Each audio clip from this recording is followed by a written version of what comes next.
شريك له وأكبره تكبيرا.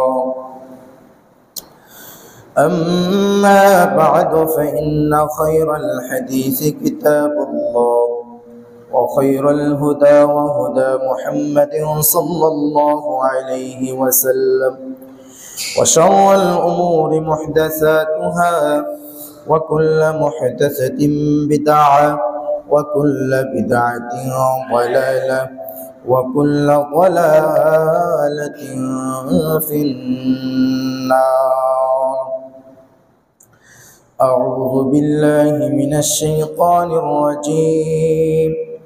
بسم الله الرحمن الرحيم. يا أيها الذين آمنوا اتقوا الله حق تقاته ولا تموتن إلا وأنتم مسلمون. يا أيها الناس اتقوا ربكم الذي خلقكم من نفس واحدة وخلق منها زوجها وبث منهما رجالا كثيرا ونساء واتقوا الله الذي تساءلون به والأرحام إن الله كان عليكم رقيبا. يا أيها الذين آمنوا اتقوا الله وقولوا قولا سديدا يصلح لكم أعمالكم ويغفر لكم ذنوبكم ومن يطع الله ورسوله فقد فاز فوزا عظيما. وقال سبحانه وتعالى: ولله على الناس حج البيت من استطاع إليه سبيلا ومن كفر فإن الله غني عن العالمين. وقال سبحانه وتعالى: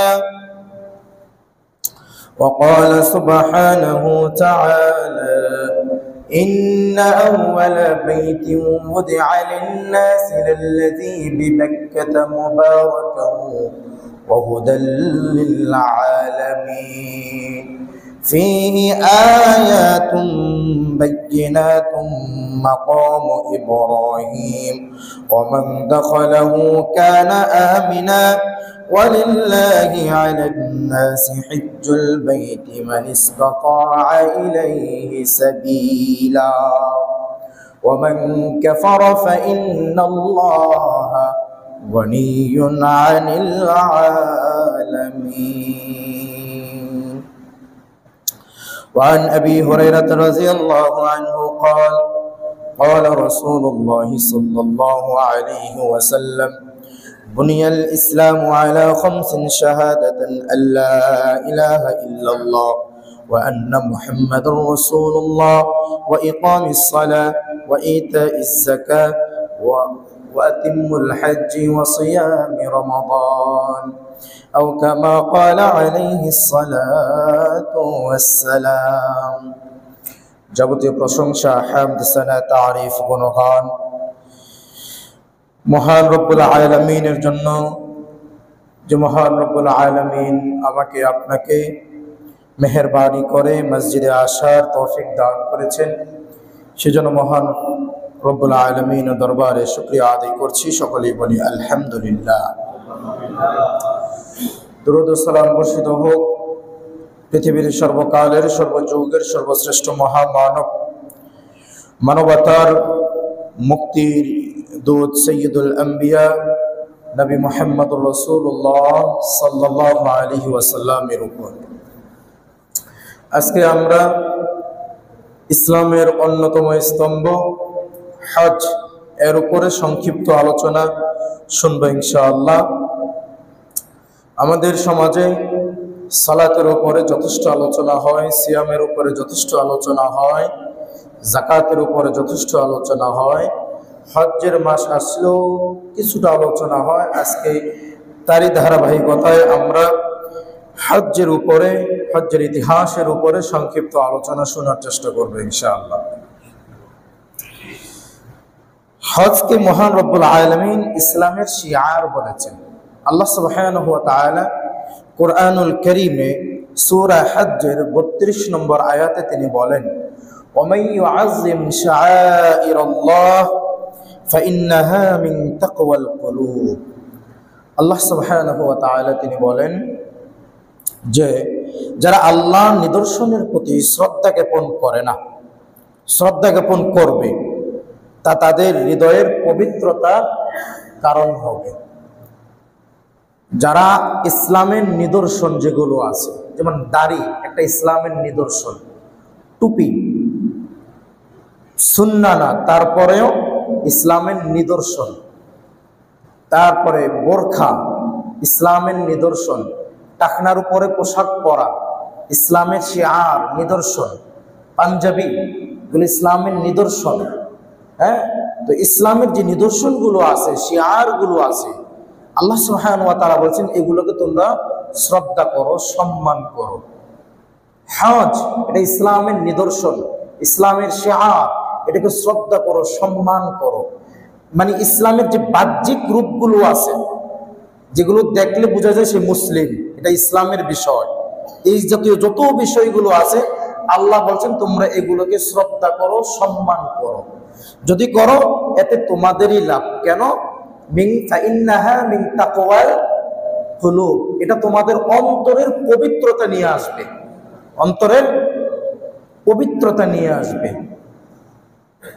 সম্মানিত মায়েরা, আজকে আমরা অনেকেই দেখি যে দাড়ি অনেকে রাখে না। এর মধ্যে এক শ্রেণী আছে দাড়ি তো রাখে না, দাড়িকে কটাক্ষ করে। কি করে? দাড়িকে কটাক্ষ করে। টুপিওয়ালা বলে টুপিকে কটাক্ষ করে, পাঞ্জাবি জুব্বাওয়ালা বলে পাঞ্জাবিকে কটাক্ষ করে, তারপরে মহিলাদের পর্দা নিয়ে কটাক্ষ করে।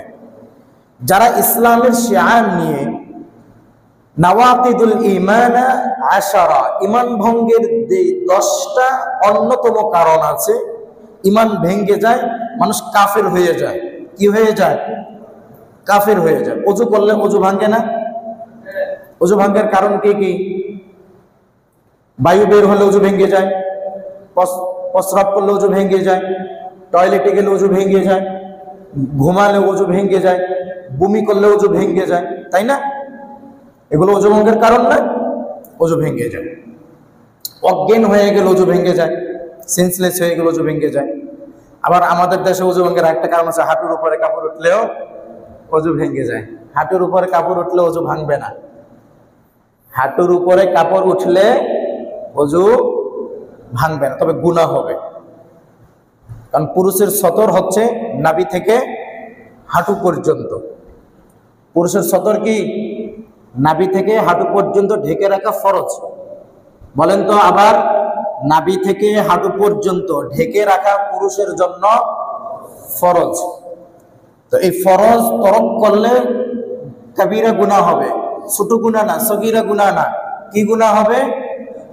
কবিরা গুনাহ হবে, বড় গুনাহ হবে। যেই গুনাহ তওবা ছাড়া মাফ হয় না,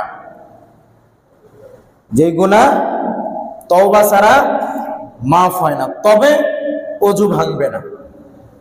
কি হবে না? ওযু ভাঙবে না। বুঝতে পেরেছেন? তো এই যে কাজগুলো করলে, ঘুমালে, বমি করলে, সেন্সলেস হয়ে গেলে, হ্যাঁ, তারপরে টয়লেটে গেলে, ওয়াশরুমে গেলে, প্রস্রাব পায়খানা করলে, বা সাধারণত বায়ু বের হলে ওযু ভেঙে যায়। ওই ওযু ভেঙে গেলে আপনি যদি নামাজের ওয়াক্ত হয় তাহলে তখন আবার কি করতে হয়? নতুন করে ওযু করতে হয়, ওযু ভাঙে। এরপরে নামাজ ভেঙে যায় না। কোনো মানুষ যদি নামাজে হাসে, মুস্কি হাসি না, কি না, মুস্কি হাসি না, যেমন আপনার ঠোঁটটা নড়লো একটু, এই হাসিতে সালাত ভাঙবে না। কোনো মানুষ যদি নামাজে অট্ট হাসি হাসে, কি হাসি? অট্ট হাসি হাসে, তাহলে তার নামাজ কি হয়ে যাবে? ভেঙে যাবে। নামাজে কথা বললে, নামাজে খেলে, আপনি ইফতার করে আসছেন, ভালো করে কুলি করে আসেন নাই, এবার নামাজে দাঁতের কোণায় লেগে আছে, জিব্বা দিয়ে বারবার খোসায়া বের করে এবার একটা চাবান দিয়ে আবার গিলা ফেললেন, নামাজ ভেঙে গেল। কি এরকম হয় কি না? নামাজ কি ভেঙে যাবে। তো নামাজে খেলে, নামাজে হাসলে, নামাজে কথা বললে, হ্যাঁ, আমলে কাসির যেগুলো আছে, আমলে কাসির যেগুলো করলে মানুষ সন্দেহে পড়ে যাবে সে কি নামাজ পড়ে নাকি এমনি আছে, এই সমস্ত কোনো কাজ করলে নামাজের ভিতরে নামাজ কি হয়ে যাবে? ভেঙে যাবে। তো অজু ভাঙ্গার যেমন কারণ আছে, নামাজ ভাঙ্গার যেমন কারণ আছে, ইমান ভঙ্গেরও কি আছে? কারণ আছে। অজু ভেঙে গেলে যেমনি ভাবে নতুন করে অজু করতে হয়, নামাজ ভেঙে গেলে যেমনি ভাবে নতুন করে আবার ওই নামাজ আদায় করতে হয়, ঠিক ইমান ভেঙে গেলে তওবা করে আবার ইমানকে পরিশুদ্ধ, ইমানকে নবায়ন করতে হয়। ইমানকে কি করতে হয়? নবায়ন করতে হয়। তো এই ইমান ভঙ্গের অন্যতম একটি কারণ হচ্ছে ইসলামের শিআরকে নিয়ে ঠাট্টা করা, হাসি করা, মজাক করা। কি করা? ইসলামের যে নিদর্শনগুলো আছে, দাড়ি, টুপি, পাঞ্জাবি, বোরখা, পর্দা, হ্যাঁ, সালাত, সিয়াম, হজ, যাকাত, এগুলোকে নিয়ে কোনো মানুষ যদি কি করে? কটাক্ষ করে। লতিফ সিদ্দিকী হজকে নিয়ে কটাক্ষ করেছিল না? বাংলার সমস্ত আলেম তাকে নাস্তিক বলে ঘোষণা করেছে না? তসলিমা নাসরিন পর্দা নিয়ে কটাক্ষ করার কারণে সমস্ত আলেম তাকে নাস্তিক বলে ঘোষণা করেছে না? ইসলামের বিভিন্ন বিষয়, বিয়ে শাদী বিষয় নিয়ে অনেক সময় নাস্তিকরা কটাক্ষ করে না? এগুলো যে ইসলামের যে কোনো নিদর্শন নিয়ে কোনো মানুষ যদি কটাক্ষ করে, হাসি তামাশা করে, মজাক করে, কোনো কথা বলে, তার ঈমান ভেঙে যায়, যেমনি ভাবে ওযু ভেঙে যায়। বুঝতে পেরেছেন? তো আল্লাহ সুবহানাহু ওয়া তাআলা বললেন, ওমান ইউআযিম শাআইরাল্লাহ, তোমরা আল্লাহর শিআরকে, ইসলামের শিআরকে, ইসলামের নিদর্শনগুলোকে তোমরা সম্মান করো, শ্রদ্ধা জ্ঞাপন করো। ফাইন্নাহা মিন তাকওয়াল কুলুব, যদি সম্মান করো, শ্রদ্ধা করো দাড়ি টুপিকে, বোরখাকে, পর্দাকে, সালাত, সিয়াম, হজ, যাকাতকে, তাহলে এটা তোমাদের অন্তরের পবিত্রতার কারণ হবে, অন্তরের পবিত্রতার কারণ হবে। আর অন্তর যদি পবিত্র না থাকে তাহলে পবিত্রতার বিপরীত হচ্ছে নিফাক। পবিত্রতার বিপরীত কি? নিফাক, মানে মুনাফিক। আর মুনাফিককে আপনি কি বলবেন?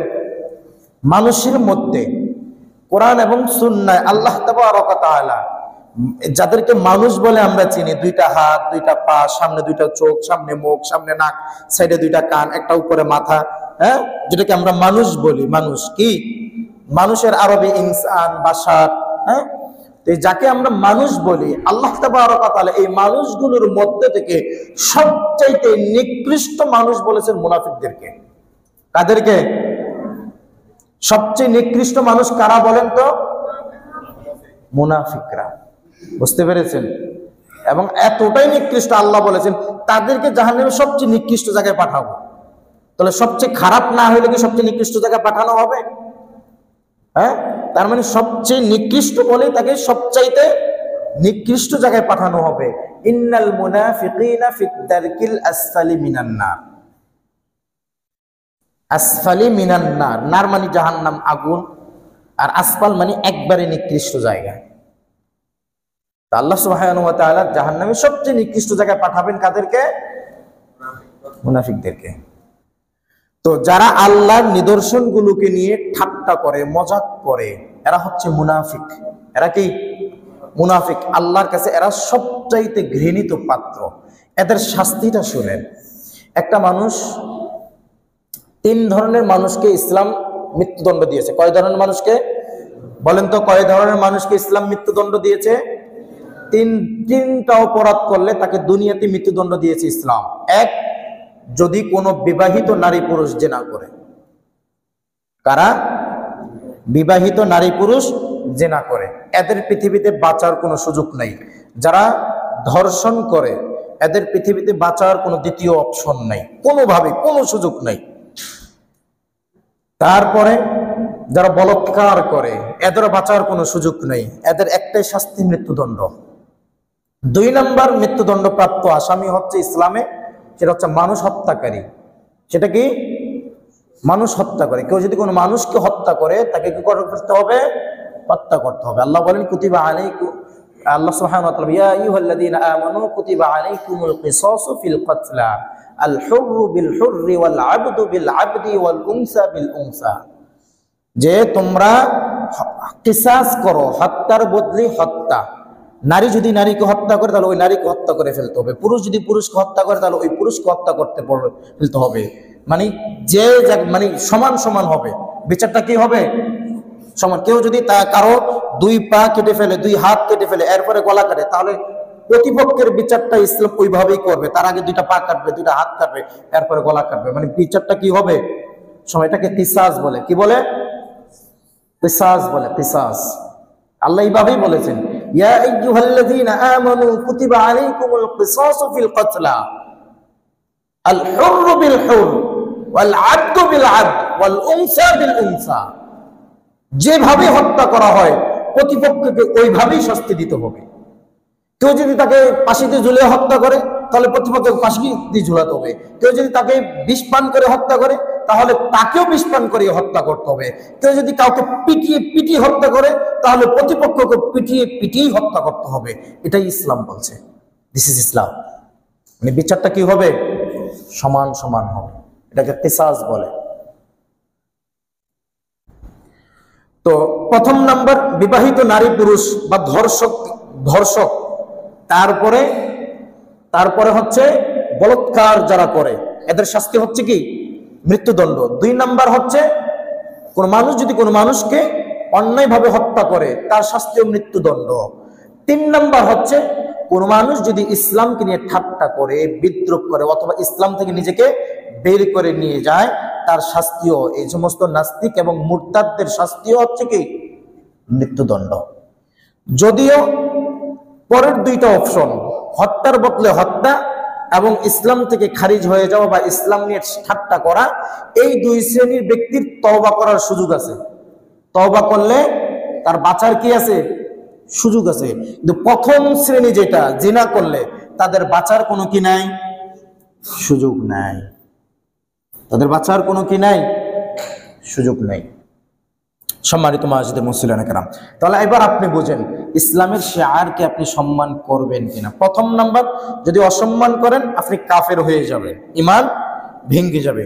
2 নম্বরে আপনার শাস্তি হচ্ছে কি? দুনিয়াতে মৃত্যুদণ্ড। যদি এখানেই ক্ষান্ত হতো, আল্লাহ আরো কঠিন করে বলে দিলেন। আল্লাহ বলেন, ومن يعص الله ورسوله ويتعد حدوده يدخله نارا خالدا فيها فله عذاب مهين। আল্লাহ বলেন, যারা আল্লাহ তার রাসূলের বিরুদ্ধাচরণ করবে, ইসলামের বিরুদ্ধাচরণ করবে, আল্লাহ সুবহানাহু ওয়া তাআলা দুনিয়ার শাস্তি তো মৃত্যুদণ্ড।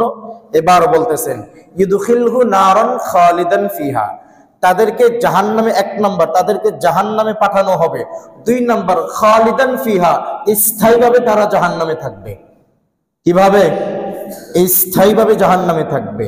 3 নম্বর ওমাই ইউদখিলহু নারান খালিদান ফিহা ওয়ালাহুম ফিল আখিরাতি আযাবুম মুহিন।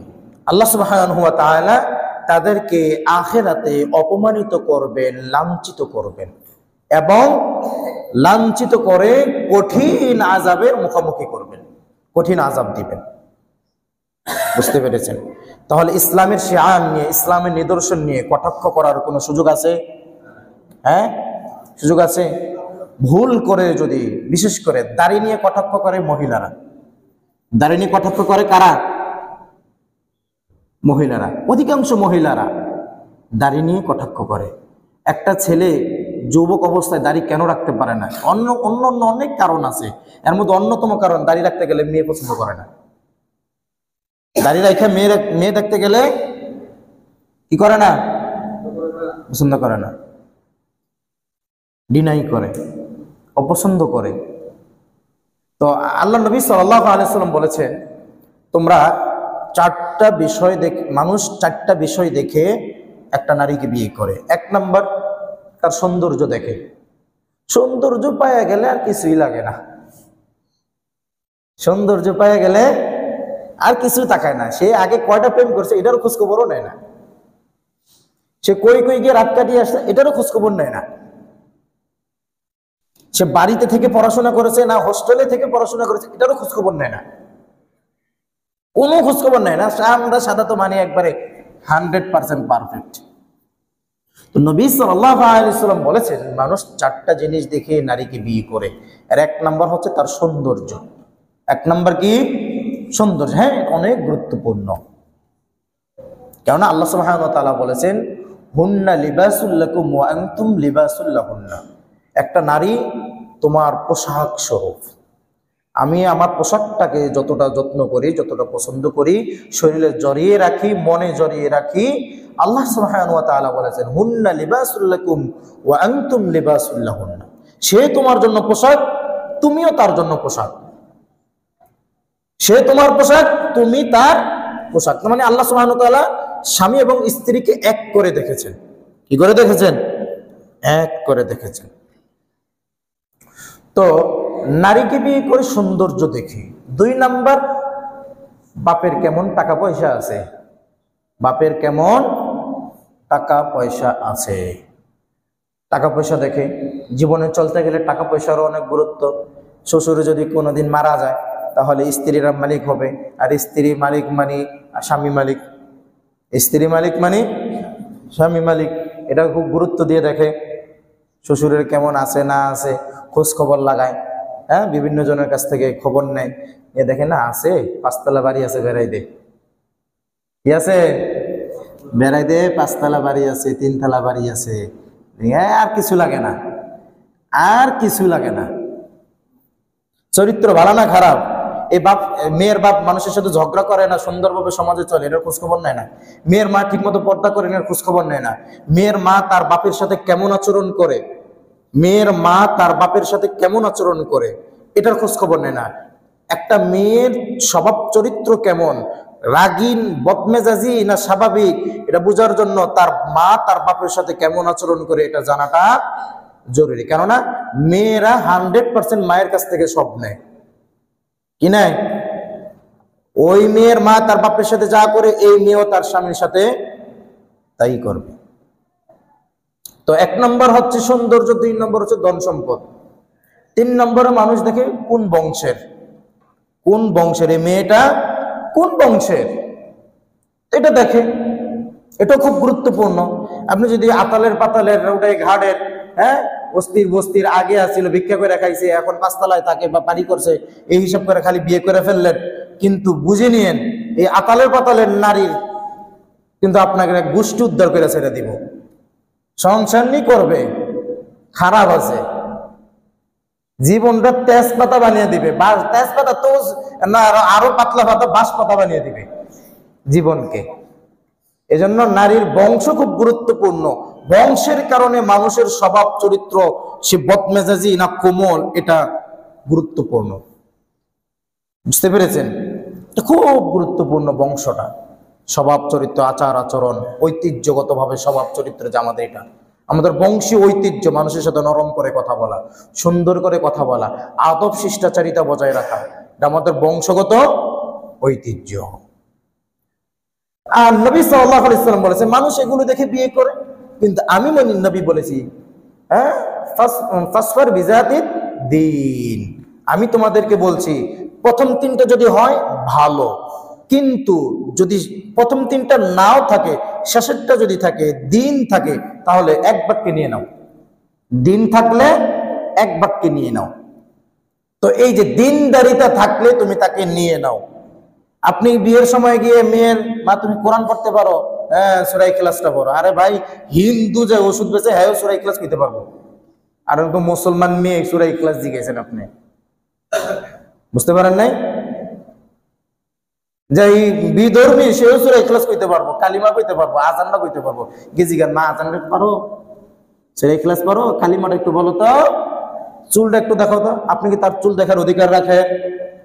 বলেন। আপনি একজন গায়রে মাহরাম, যে কয়জনে আপনি গিয়েছেন, কেউ তার চুল দেখার অধিকার রাখে না। যে ছেলে বিয়ে করবে সেও ওই মেয়ের চুল দেখার অধিকার তখনও রাখে না, কারণ তখনও সে কি গায়রে মাহরাম। বাহ্যিক সৌন্দর্য আপনি দেখতে পাবেন, হাত পা চেহারা, বুঝতে পেরেছেন? চুল দেখার বলে চুলটা একটু দেখাও তো, করে কিনা এগুলো? এটা দেখার অধিকার নেই, হারাম, একদম হারাম, সম্পূর্ণ হারাম, বুঝতে পেরেছেন? আবার বলে একটু পায়জামার উপরে একটু গোছাটা দেখাও তো, নতুন কালচার শুরু হয়েছে, এগুলো দেখার পারমিশন নেই, এগুলো দেখার পারমিশন নেই, সম্পূর্ণ হারাম, সম্পূর্ণ হারাম। তো বলতেছিলাম, তো বলছিলেন এই যে দিনদারিতা দেখে বিয়ে করো। তো একটা নারী যদি একটা ছেলের দিনদারিতা মানে কি, সে দাড়ি রাখবে, টুপি পরবে, তাই না, সুন্দর মতো কথা বলবে, ইসলামী শিয়ার গুলো তার মধ্যে দৃশ্যমান থাকবে। তো এই দৃশ্যমান শিয়ার গুলো দেখে যদি নারী তাকে কি করে, রিজেক্ট করে, তাহলে ওই নারীর ঈমান ভেঙে যাবে, ওই নারীর ঈমান ভেঙে যাবে। তেমনি ভাবে কোন ছেলেও যদি মেয়ে দেখার পরে, মেয়েটা যদি বোরখা পরে আসে, শাড়ি পরে না আসে, থ্রি পিস পরে, মেকআপ লাগিয়ে না আসে, বোরখা পরে আসলো, হাত খোলে কবজি পর্যন্ত, চেহারা খোলে আর পায়ের পাতা খোলে আসলো, আপনি যদি ওই মেয়েকে রিজেক্ট করেন, আপনি যদি পর্দার কারণে তাকে কটাক্ষ করে রিজেক্ট করেন, আপনার ঈমান ভেঙে যাবে, ঈমান ভেঙে যাবে। সাবধান, সাবধান। এজন্য আমি আজকে আলোচনায় যেটা বলতেছিলাম, আল্লাহ বলেন ওয়ামান ইউআযযিম শাআইরাল্লাহ ফাইন্নাহা মিন তাকওয়াল কুলুব, তোমরা আল্লাহর নিদর্শনগুলোকে শ্রদ্ধা জ্ঞাপন করো, সম্মান করো, ইসলামের শিআরগুলোকে শ্রদ্ধা করো, সম্মান করো। যদি করো ফাইন্নাহা মিন তাকওয়াল কুলুব, এটা তোমাদের অন্তরের পবিত্রতার কারণ, অন্তরের পবিত্রতার কারণ। তো বলতেছিলাম আজকের আলোচনা হজ। হজ খুব গুরুত্বপূর্ণ ইবাদত, ইসলামের 5টা স্তম্ভ। কয়টা স্তম্ভ সবাই জানি, তাই না? ইসলামের 5টা খুঁটি সবাই জানি, কালেমা, নামাজ, রোজা, হজ, যাকাত। তো 4 নম্বর খুঁটি হচ্ছে কি হজ। ইসলামের 4 নম্বর খুঁটি কি হজ। ইসলামের 4 নম্বর খুঁটি হচ্ছে হজ, 5 নম্বর হচ্ছে রোজা বা সিয়াম, আর 4 নম্বরটার নাম হচ্ছে হজ। তো নবী সাল্লাল্লাহু আলাইহি ওয়াসাল্লাম বলেন বুনিয়াল ইসলামু আলা খামস, ইসলামের স্তম্ভ 5টি, 5টার উপর ইসলাম দাঁড়িয়ে আছে, প্রতিষ্ঠিত। 1 শাহাদাতুন আল্লা ইলাহা ইল্লাল্লাহ, কালিমা শাহাদাত বা ঈমান। 2 নম্বর সালাত। 2 নম্বর কি সালাত। রমজানের সালাতের বিষয়ে বলেছি যে সালাত হচ্ছে আপনার আইডির মতো, সালাতের আইডি মিললে বাকি ভিতরের অপশন আপনি ঢুকতে পারবেন, আর সালাতের আইডি না মিললে ভিতরে ঢুকতে পারবেন, তাই না? তো 2 নম্বর হচ্ছে সালাত, 3 নম্বর হচ্ছে যাকাত। 3 নম্বর কি যাকাত, আর 4 নম্বর হচ্ছে হজ। এই হজের ইতিহাস কি, প্রারম্ভিক ইতিহাস। হজ অনেকে বলে আদম আলাইহিস সালাম থেকে হজ শুরু হয়েছে, সকল নবী রাসূলরা বাইতুল্লাহ তওয়াফ করেছেন। কিন্তু বিশুদ্ধ বর্ণনা মতে যদি আমরা হজের ইতিহাস খুঁজতে যাই কোরআন এবং হাদিসে, হজ মূলত আরম্ভ হয়েছে ইব্রাহিম আলাইহিস সালামের সময়। কখন? আগের যে বর্ণনাগুলো আসছে, নূহ, তারপরে নূহের পরে ছিল আরো যে নবীরা ছিল, আদম থেকে নিয়ে এর মাঝখানে 11 জন নবী ছিল। তো এই নবীদের সময় যে হজের কথাগুলো আসছে সবগুলো হচ্ছে যায়িফুন জিদ্দান বা মুনকার, অত্যন্ত দুর্বল বা পরিত্যাজ্য হাদিস, যেগুলো গ্রহণযোগ্য নয়। আর সহি হাদিসে বা হাদিস গ্রন্থে এ জাতীয় কোনো হাদিস আসেনি। যেগুলো আসছে এই নবী রাসূলদের কাছ থেকে হজের বিষয়ে, সেগুলো আসছে তাফসিরের কিতাবে বা ইসরায়েলি বর্ণনাতে, তাফসিরের কিতাবে বা ইসরায়েলি বর্ণনাতে আসছে। তো ইসরায়েলি বর্ণনা ইসলামে দলিলবিহীন সাবেত হবে না, গ্রহণযোগ্য হবে না। তো আমরা এই প্রথম ইতিহাস যদি জেনে নিলাম, সেটা হচ্ছে ইব্রাহিম আলাইহিস সালামের পূর্বে পৃথিবীতে হজ ছিল না, এটা হচ্ছে বিশুদ্ধ বর্ণনা। ইব্রাহিম আলাইহিস সালামের পূর্বে পৃথিবীতে হজ ছিল না। হজ শুরু হয়েছে ইব্রাহিম আলাইহিস সালামের মাধ্যমে, যেটা আল্লাহ তাবারাক ওয়া তাআলা কুরআনুল কারীমে বলেন, وَإِذْ يَرْفَعُ إِبْرَاهِيمُ الْقَوَاعِدَ مِنَ الْبَيْتِ وَإِسْمَاعِيلُ رَبَّنَا تَقَبَّلْ مِنَّا إِنَّكَ أَنْتَ السَّمِيعُ الْعَلِيمُ।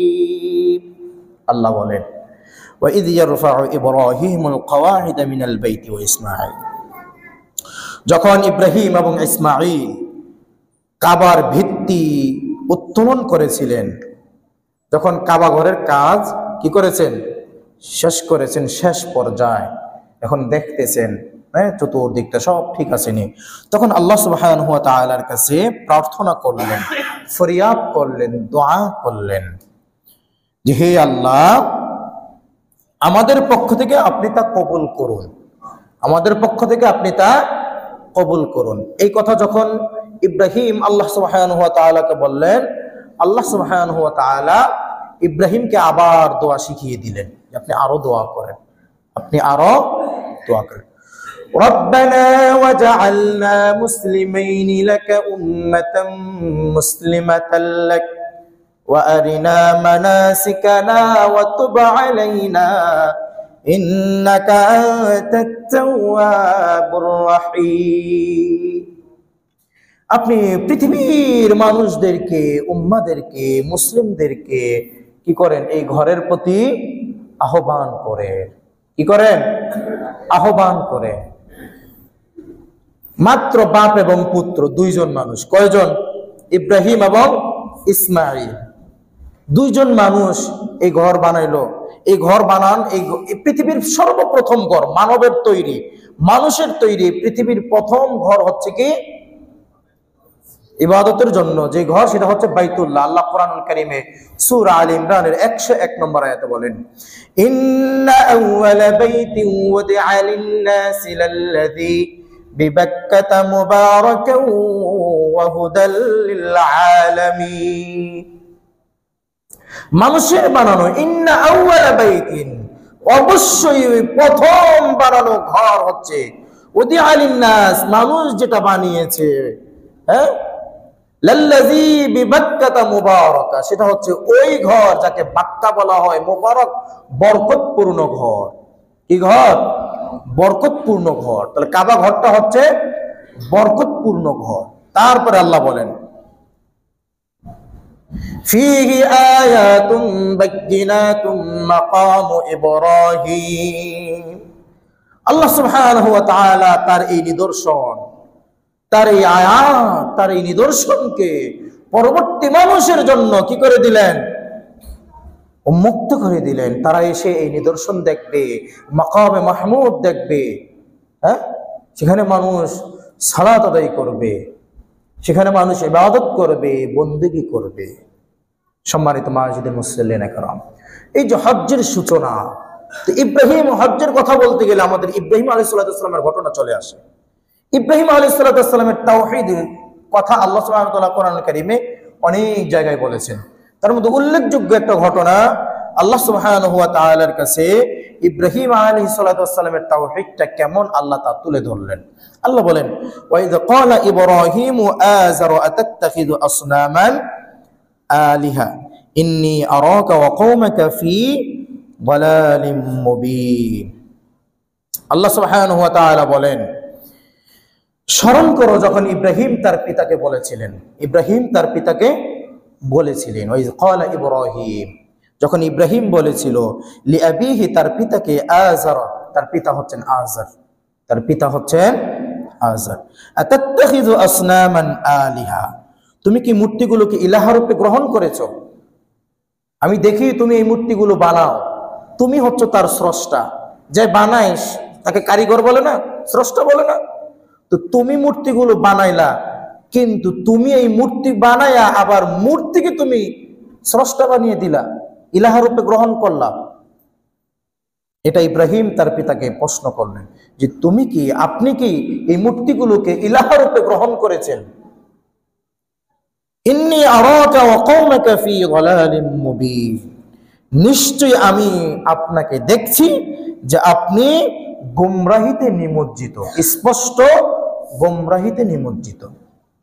সম্মানিত মাওলানা মুসলিমিনে কেরাম, তাহলে মানুষ আল্লাহ ছাড়া যত কারো ইবাদত করবে, তখন আপনি বুঝে নেবেন এই মানুষটা গোমরাহিতে আছে। মানুষটা কিসে আছে? যেমন শিয়া, যারা শিয়া সম্প্রদায়, এরা গোমরাহিতে আছে। কাদিয়ানী সম্প্রদায়, এরা গুমরাহিতে আছে। হ্যাঁ, হিজবুত তাওহীদ, এরা গুমরাহিতে আছে। মাজারপন্থীরা, এরা গুমরাহিতে আছে, স্পষ্টতে গুমরাহিতে আছে। কিভাবে আপনি এটা যাচাই করবেন?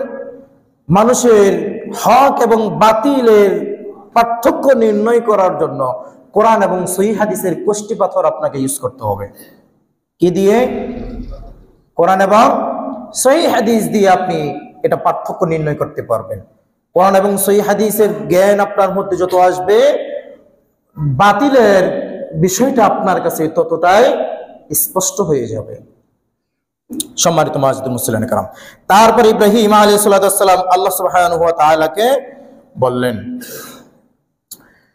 তিনি আরো বললেন, ওয়া কাযালিকা নুরি ইব্রাহিম মালাকুতাস সামাওয়াতি ওয়াল আরদি ওয়ালিয়াকুনা মিনাল মুকিনিন। আল্লাহ সুবহানাহু ওয়া তাআলা বলেন, এভাবে আমি ইব্রাহিমকে আসমান এবং জমিনের কর্তৃত্ব দেখিয়েছি। আসমান এবং জমিনের আল্লাহ সুবহানাহু ওয়া তাআলার যে ক্ষমতা, এটা আমি ইব্রাহিমকে এভাবেই দেখিয়েছি। কিভাবে দেখিয়েছেন আল্লাহ বলেন, ফালাম্মা জান্না আলাইহিল লাইলু রাআ কাওকাবান ক্বালা হাযা রাব্বি। ইব্রাহিম যখন রাত্রিবেলা আকাশের দিকে তাকায়, দেখতে পায় আকাশের মধ্যে অনেক তারকা, অনেক তারকা। দেখে বলে, এগুলোই আমার রব, এই তারকাগুলোই কি আমার রব। অনেক মানুষের মনে প্রশ্ন জাগে যে যারা অ্যামাজনে আছে, কোনো মুফতি মুহাদ্দিস সেখানে যায় না দাওয়াত নিয়ে, তাহলে তাদের কাছে কে দাওয়াত পৌঁছে দিবে? তাদের হিসাবটা কি হবে? তো ইব্রাহিমের কাছে দাওয়াতটা কে নিয়ে গেছেন বলেন? আল্লাহ বলতেছেন, ইব্রাহিম দাওয়াত খুঁজে নিয়েছেন, তালাশ করেছেন। কি করেছেন? তালাশ করেছেন, খুঁজেছেন। প্রথম খুঁজেছে তারকা দেখে। তারকা দেখে বলতেছে, এগুলো আমার রব, এগুলো আমার রব, এগুলো আমার রব। আবার যখন তারকাগুলো নিশ্চিহ্ন হয়ে যাচ্ছে, দেখা যায় না, চলে যাচ্ছে, তিনি আবার বললেন, ফালাম্মা আফালা ক্বালা লা উহিব্বুল আফিলিন। বলতেছে, যেগুলো চলে যায়, থাকে না, স্থায়ী না, এটা আমার রব হতে পারে না। আমি এগুলোকে ভালোবাসি না, আমি এগুলোকে পছন্দ করি না, ভালোবাসি না। আবার সে বলতেছে, ফালাম্মা রাআল কমারা বাযিগান ক্বালা হাযা রাব্বি ফালাম্মা আফালা ক্বালা লাইন লাম ইয়াহদিনি রাব্বি লাআকুনান্না মিনাল কওমিদ দাল্লিন। ছোট্ট মানুষ, 12 বছর বা মাত্র বালেগ হয়েছে। এই মুফাসসিরে কেরাম বলেছেন, এই বয়সে ইব্রাহিম তার রবকে খুঁজতেছেন। এই বয়সে সে তার রবকে খুঁজতেছেন। প্রথমে তারকা দেখে বললেন, এটা আমার রব। যখন তারকা নিশ্চিহ্ন হয়ে যায়, রাত্র গভীর হওয়ার পরে বলতেছে, না, এটা রব না। আবার যখন তার সামনে রাআল কমর, যখন চাঁদ দেখতে পায় ঝলঝল করছে, ফালাম্মা রাআল কমর বাযিগান, যখন চাঁদের আলো ঝলঝল করছে, পৃথিবীতে আলোকিত করে ফেলছে, সকলেই চাঁদের দিকে আকৃষ্ট হচ্ছে, চাঁদ দেখছে। আল্লাহ ইব্রাহিম বলতেছে, এটাই বুঝি তাহলে আমার রব। দেখতো তারকার থেকে অনেক বড়, হ্যাঁ, তারকার থেকে অনেক বড়, এটা আমার রব। কিন্তু পরক্ষণে যখন আবার রাত্র শেষ হয়ে যায়, চাঁদ চলে যায়, দেখা যায় না, বলতেছে, ক্বালা লাইন লাম ইয়াহদিনি রাব্বি, এটা আমার রব হতে পারে না, এটা আমার রব হতে পারে না। লাআকুনান্না মিনাল কওমিদ দাল্লিন, এটাকে যারা রব হিসেবে গ্রহণ করবে, তারাও গোমরাহী, তারাও পথভ্রষ্ট। আমি গোমরাহী পথভ্রষ্টদের অন্তর্ভুক্ত নই। তারপর আবার বলতেছেন, দিনের বেলায় সে রবকেই খুঁজতেছে। আপনি বলেন তো, কয়দিন রবের সন্ধান চেয়েছেন? রবের পরিচয় সম্পর্কে, মারিফাত সম্পর্কে কয়দিন? আপনি একজন মুসলমান, 50 বছর 60 বছর হয়ে গেছে, কয়দিন রবের পরিচয় জানতে চেয়েছেন? রবকে কয়দিন তালাশ করেছেন, কয়দিন খুঁজেছেন আপনি রবকে? ছোট্ট মানুষ রাত্রে দিশেহারা হয়ে যাচ্ছে, এক একটা দেখে বলতেছে আমার রব। দিনের বেলাও তার এই পেরেশান শেষ হচ্ছে না, সে রবের সন্ধানী আছে, তালাশে আছে। দিনের বেলা যখন ওই তারকার থেকে, চাঁদের থেকে অনেক বড় সূর্য দেখলো, এবার বলতেছে ফালাম্মা রাআশ শামসা বাযিগাতান ক্বালা হাযা রাব্বি হাযা আকবার। বলতেছে এই এই সূর্যটাই আমার রব, হাযা আকবার, এবং এটাই বড়, এটাই আমার রব। হাযা আকবার, এই চাঁদটাই বড় রব, এটাই আমার রব। পরক্ষণে আবার বলতেছে,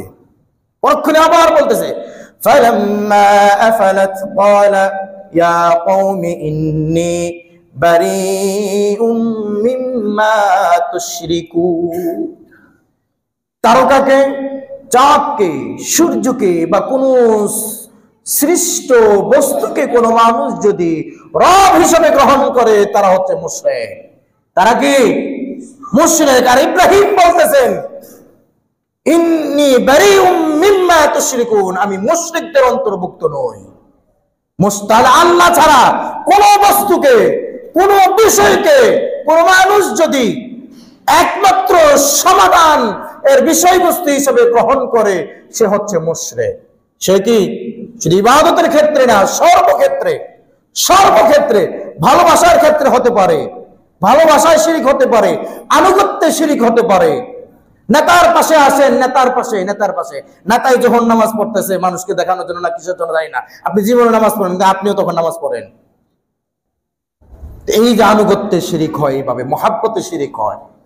আল্লাহর জন্য কোনদিন আপনি সূর্য অস্তের শুরুতে একবারে, মানে সূর্য উদয়ের শুরুতে একবারে ভোরবেলা কোনদিন আপনি ফজর নামাজে ওঠেন না, কিন্তু 21শে ফেব্রুয়ারি, 16 ডিসেম্বর অমুক তমুকের জন্য আপনি একবারে প্রথম প্রহরে চলে যান ফুল নিয়ে শহীদ মিনারে, হ্যাঁ, তারপরে স্মৃতিসৌধে। এগুলো হচ্ছে শিরক। এগুলো কি স্পষ্ট শিরক, এগুলো স্পষ্ট শিরক। ইব্রাহিম বললেন চাঁদ আমার রব নয়, তারকা আমার রব নয়, সূর্য আমার রব নয়, আসমান এবং জমিনের উপরে নিচে যা কিছু আছে কোনটাই আমার রব নয়। পরক্ষণে তিনি বলতেছেন ইন্নী ওয়াজ্জাহতু ওয়াজহিয়া লিল্লাযী ফাতারাস সামাওয়াতি ওয়াল আরদা হানিফান ওয়া মা আনা মিনাল মুশরিকিন। ইব্রাহিম এবার বললেন, এই যে আয়াতটা পড়লাম না, আমাদের দেশে এটাকে জায়নামাজ পবিত্র দোয়া বলে। কি বলে? মুসল্লা পাকের দোয়া বলে হানাফি মাযহাবে। যদিও বিশুদ্ধ হাদিস মতে এটা আপনি ইকামতের পূর্বে না, অথবা তাকবীরে তাহরিমার পূর্বে না, এটা আপনি পড়তে পারবেন তাকবীরে তাহরিমার পরে সানা হিসাবে। কখন পড়তে পারবেন? আমরা যেমন সানা পড়ি না, সুবহানাকাল্লাহুম্মা ওয়া বিহামদিকা ওয়া তাবারাকা ইসমুকা ওয়া তাআলা জাদ্দুকা ওয়া লা ইলাহা গায়রুক, এটার পরিবর্তে আপনি আয়াত পড়তে পারবেন। অথবা আমরা পড়ি অনেকে আল্লাহুম্মা বাঈদ বাইনি ওয়া বাইনা খাতায়ায়া কামা বাআদতা বাইনাল মাশরিকি ওয়াল মাগরিব আল্লাহুম্মা নাক্কিনি মিনাল খাতায়া কামা ইউনাক্কাস সাওবুল আবয়াদু মিনাদ দানাস আল্লাহুম্মা ইগসিল খাতায়ায়া বিল মাই ওয়াস সালজি ওয়াল বারদ। এটার পরিবর্তে আপনি এই ইন্নী ওয়াজ্জাহাতু এটা পড়তে পারবেন। তাহলে ইন্নী ওয়াজ্জাহাতু সানা হিসাবে আপনি পড়তে পারবেন, এটা সহিহ হাদিস দ্বারা সাব্যস্ত।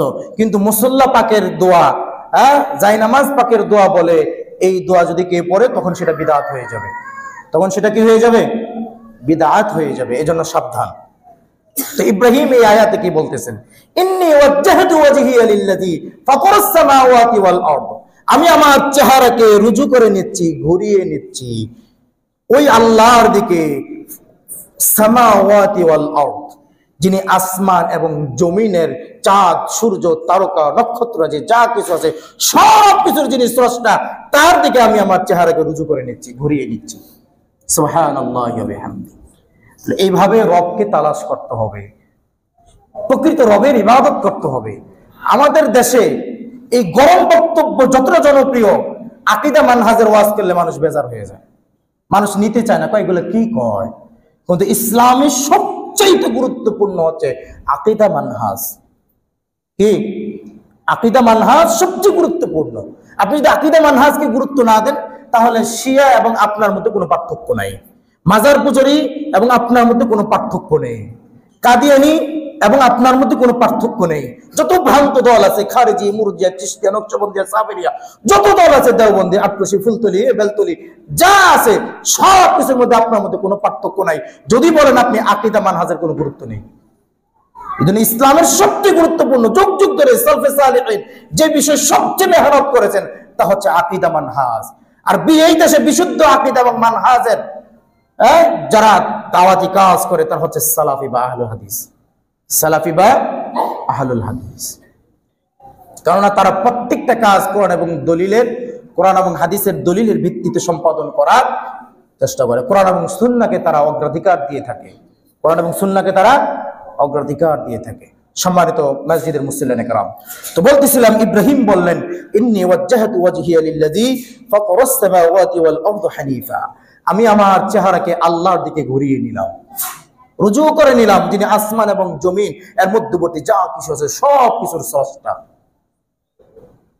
ওয়া মা আনা মিনাল মুশরিকিন, এবং আমি মুশরিকদের অন্তর্ভুক্ত নই। আপনাকে সর্বদা এই কথাই বলতে হবে যে আমি তাওহীদবাদী মুসলিম, আমি তাওহীদবাদী মুসলিম, আমি বিশুদ্ধ তাওহীদের অনুসারী মুসলিম, বিশুদ্ধ আকীদার অনুসারী, বিশুদ্ধ সুন্নাহর অনুসারী। আমার মধ্যে শিরক নেই, আমার মধ্যে বিদআত নেই, আমি মুশরিক নই, আমি বিদআতি নই, আমি বিদআতি নই। সম্মানিত মুসলিম মুসল্লিয়ানে কেরাম, তো হজ যার মাধ্যমে সূচনা হয়েছে তিনি হচ্ছেন তাওহীদের প্রথম ধারক এবং বাহক ইব্রাহিম আলাইহিস সালাতু ওয়াস সালাম। কার মাধ্যমে? ইব্রাহিম আলাইহিস সালাতু ওয়াস সালামের মাধ্যমে পৃথিবীতে হজের সূচনা হয়েছে। এর পূর্বে যেগুলো ছিল সেগুলো বানোয়াট, ভিত্তিহীন। এর পূর্বে পৃথিবীতে হজ ছিল না।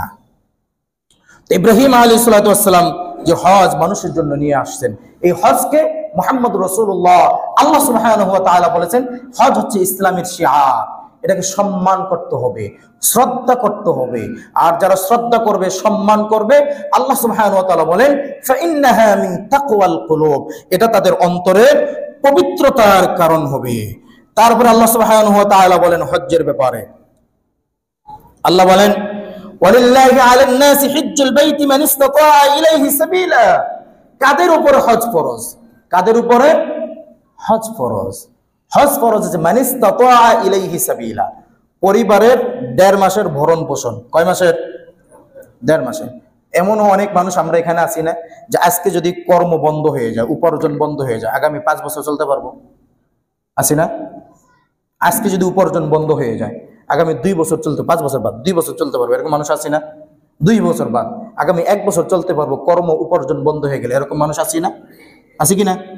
1 নম্বর পয়েন্ট ধরে রাখেন, যারা পরিবারের 1.5 মাসের ভরণ পোষণ দিতে পারবে, বা এখনকার যুগে তো 1.5 মাস, আগেরকার সময় আসা যাওয়ায় আরো বেশি সময় লাগতো, আসা যাওয়ায় আরো বেশি সময় লাগতো, ধরে নিলাম 4 মাস।